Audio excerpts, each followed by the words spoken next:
Alright, so here is the saw that I was restoring in an earlier video, now restored.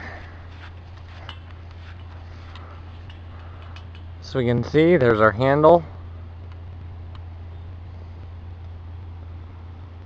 There's our second handle. See if I can put this up against the building in the yard so you can see it better.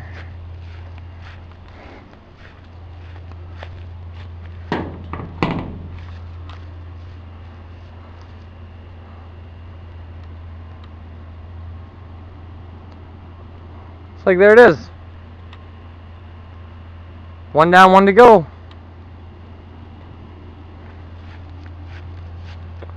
All cleaned off.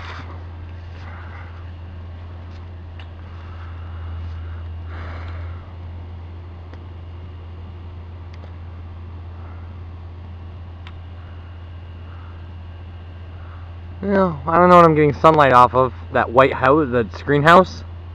That's what I get for painting it white. So there we go.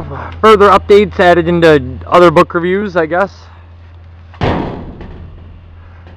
Just because I mentioned it earlier, it was a lot of work. But, you know, things worth doing usually are. I will see you guys for the next book review.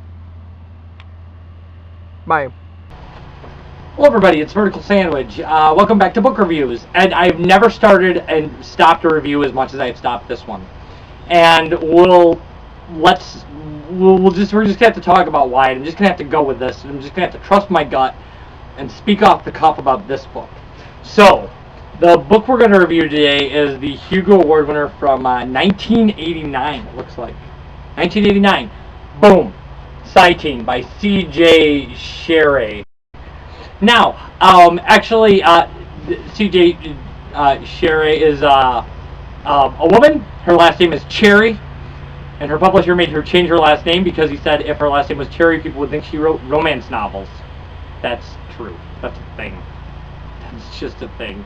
I believe she's a multiple Hugo Award winner. I think Down Below Station might be the other book she won with. I don't know. It's sitting on my shelf. It's waiting to be read. So, alright, so in the back it says, strongly detailed, the feature is detailed as that of Herbert's Dune, blah blah blah. Winner of the Hugo Award for Best Novel, this bestseller, C.J. Cherryh's masterpiece. A multi-layered epic of interstellar cabals and dark human passions, genius, blackmail and sacrifice, murder, resurrection, and the betrayal of innocence, and loyalty stronger than death. The classic novel of the Merchanter universe, a profound exploration of genetics, environment, nurture, society, and the secrets of human intelligence.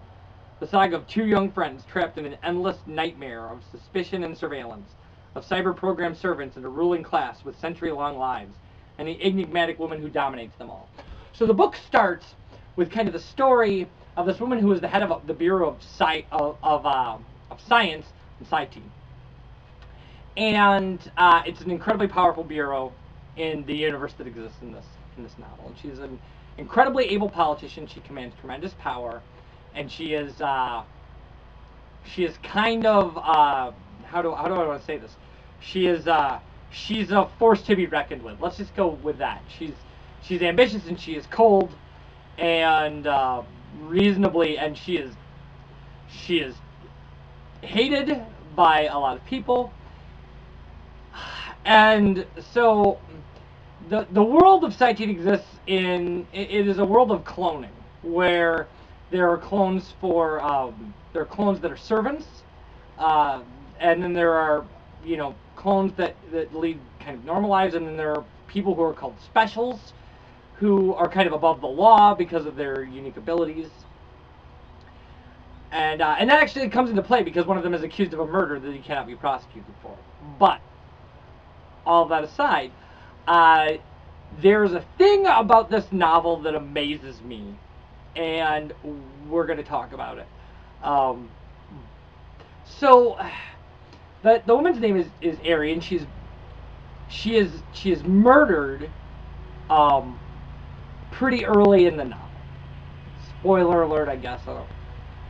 And her murder is blamed on her kind of chief rival because of what she has done. And this is what's insane to me. It's absolutely insane what she has done. Is she has manipulated and drugged his like clone son to and sexually assaulted him and taped it for blackmail purposes, kind of like seemingly hurt her rival. And what blew my mind about this is I have an issue with sexual violence in science fiction because it has the power to ruin a story. If somebody just rapes a character I care about just to advance the narrative of a different character and then throws that character away, I am ruined as a reader. I don't like it. I don't like it. However, I understand that the range of human experience is fair game for writers. And so things like that will occur. And I was blown away because I had a couple books that that had been ruined for me by what I saw as kind of needless sexual violence. And so I found this book, and the fact that the perpetrator of the sexual violence was an older woman, the victim was a man, the book was written by a female, and here's the crazy thing, is it's super integral to the plot. Like, it's a foundational event in the life of the main character, because then what happens is, well, let me just read the passage I've picked out, and we'll talk about it. Because the setup for this is that this woman is murdered. Her chief rival is kind of exiled for this murder, based upon the fact that, you know, what she has done to his clone son, Justin. But there's a plan that she had in place to clone her and imprint her abilities onto her clone, which is a thing that abilities are not, you know, genetics can be passed from clone to clone, but this is like the second attempt to make like a duplicate person. And so in the passage I'm going to read, this duplicate person is a little girl who's running around, and everybody knows that she is. They are treating her legally as this person. So let's do that. Cherryh was bored with the offices. She watched the people come in and out. She sat at a desk in back of the office and cut out folded paper in patterns that she unfolded. She got paper and drew a fish with a long tail. Finally, she got up and slipped out while Kyle wasn't looking, while Maman was doing something long and boring in the office inside, and it looked like Maman was going to be talking a long time. Which meant Maman would not mind much if she walked up and down the hall. It was only offices. That meant no stores, no toys, nothing to look at, no vid. She liked sitting and coloring all right, but Maman's own offices were best. Because there was a window to look out, there was nothing but doors up and down. The floor had metal stripes, and she walked one, while she looked in the door that were open. Most were. That was how she saw Justin. He was at a desk, working at a keyboard, very serious. She stood in the doorway and saw him there, and waited, just watching him for a little bit until he would see her. He was always different from all the rest of the people. She remembered him from a glittery place, and Grant with him. She saw him only sometimes, and when she asked Maman why people got upset about Justin, Maman said she was imagining things. She knew she was not. It was a danger feeling. It was a worried feeling. She knew she ought not to bother him, but it was all right here in the hall, where there were people going by, and she just wanted to look at him. But she did not want to go inside. She shifted to her other foot, and he saw her then. "Hello?" she said, and got that fear feeling again. He as he looked up, and hers as she thought she could get in trouble with Maman. "Hello?" he said, nervous-like. It was always like that when she was around Justin. The nervous feeling went wherever he did, and got worse when she got close to him, from everybody. It was a puzzle she could not work out, and she sensed by the way Maman shut down on questions about Justin that he was a puzzle Maman did not approve of. Ollie, too. Justin came to parties, and she saw him from across the room, but Maman always came and got her if she went to say hello. So she thought that Justin was somebody in a lot of trouble for something, and maybe there was something wrong with him. So they were not sure he was going to behave right. Sometimes Azzy got like that. Sometimes Sitz did, Mama said. But it was harder to straighten Sitz out, but easier to make Azzy upset. so she must have teased him, except Ollie could take it all right. There was a lot about Justin that said Ozzy, but she knew that he wasn't. He was just Justin. He was a puzzle that came and went, and no one ever wanted kids around. Mama's down there with Sarah Peterson, she said conversationally, also because she wanted him to know she was not running around where she had no business to be. So this was Justin's office. It was awfully small. Papers were everywhere. She leaned too far and caught her balance on the door. Fool, Mama would say. Stand up, stand straight, don't wobble around. But Justin never said much. He left everything for her to say. Where's Grant? Grant's down at the library, Justin said. I'm 6 now. I know. How do you know that? Justin looked uncomfortable. Isn't your mama going to be wanting you pretty soon? Mama's having a meeting. I'm tired of being down there. He was going to ignore her, going back to his work. She was not going to have him turn his shoulder to her. She walked in and up to the chair by his desk. She leaned on the arm and looked up at him. Ollie's always working. So am I. I'm busy, Harry. You go along. What are you doing? Work? She knew it'd go away when she heard one, but she did not have to mind Justin. So she leaned on her arms and frowned and tried a new approach. I go to tape study. I can read that. It says She twisted around because it was a long word on the screen. Subliminal matrix. She turned the screen off and turned around and frowned at her. She thought maybe she had gone too far and oughtn't to be leaning on her elbow quite so close to him. Backing up was something she didn't like at all. She stuck out her lip at him. Go back to Mom and Aaron. She's going to be looking for you. I don't want to. What's a subliminal matrix? Okay, so like, this guy is being forced to deal with the fact that the clone personality imprinted individual, like the clone of the person who sexually assaulted him, is going to inherit great power in the society in which he lives, and he's just trying to survive. And she's a little girl. She's a 6-year-old little girl just running around curious that she likes him because everybody tries to keep her away because of the stuff that's happened in the past with the other version of her. They're afraid he's going to hurt her or he's going to tell her stuff. And so he is like the forbidden fruit for this little girl who has no idea. Nobody will say, oh, by the way, the person you're cloning from completely raped that guy and ruined his life. It's amazing. It sets up a dynamic between characters because he knows he's a rational person. He knows that this little girl, this clone, had nothing to do with it. He knows that. He knows it. But obviously it bothers him. It bothers him that she is the continuation of this woman's power that abused him in this way. I loved it. I loved it. I loved the book. I loved it. It was great. It was suspenseful. And eventually she grows older and things kind of come to life.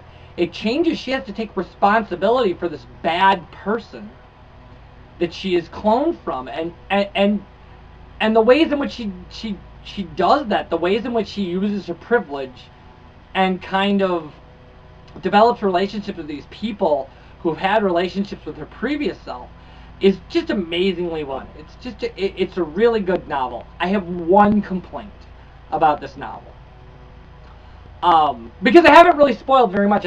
We've read to page 250 at this point. This happens at 198. 198 this happens, and this is a 650-page book. My issue with this book is it actually presses the ending. Like, it builds up a lot of suspense and then crams an ending into like 30 pages where you're like, oh, that's it? I could have read Cyteen 2. If there had been a Cyteen 2, I would have read it.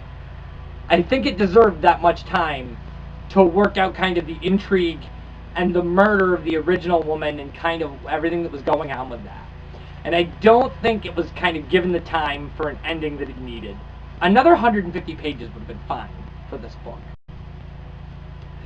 It's great. It's a great study in kind of people in these extraordinary circumstances.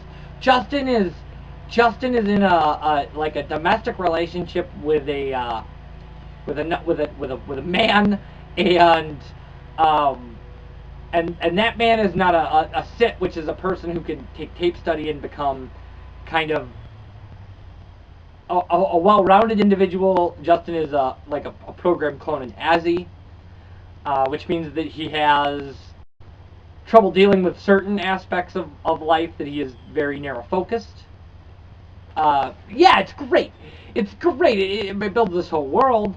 And it introduces despicable characters and good characters and kind of lets them duke it out, and really follows these two characters, this man who was sexually assaulted and this girl who is the clone of the person who sexually assaulted him, grow in a relationship kind of to each other in this society, with this thing hanging between them. It's really well done. It is super well done. And normally, when we talk about sexual violence in fiction, I'm going to speak out against it. I'm going to suggest other ways the characters could have been handled or things could have been dealt with. So I think we're going to deal with it a lot. But in this case, I actually think it's perfect. I think it's just, I think it's so well done, kind of how these characters are built up around this kind of albatross of an event that just hangs sickly in the air between them. And I like it. I like it a lot. And it's amazing to watch a society raise a girl as a scientific experiment. There's a lot of that in here. And it's dealt with really well. And so much of it is told from her point of view. That, like, it's a dual narrative between Justin dealing with everything that the society has done to him, and kind of this girl dealing with everything the society is doing to her. And they're kind of both victims in their own way. Her of a less kind of personal violation. I mean, her whole life has been constructed to mimic the life of somebody else so she can develop the same personality.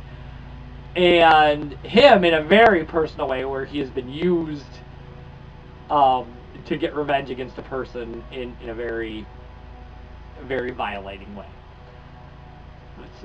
It's very ambitious. It is very well done. Like I said, I would have liked to have seen the conclusion drawn out.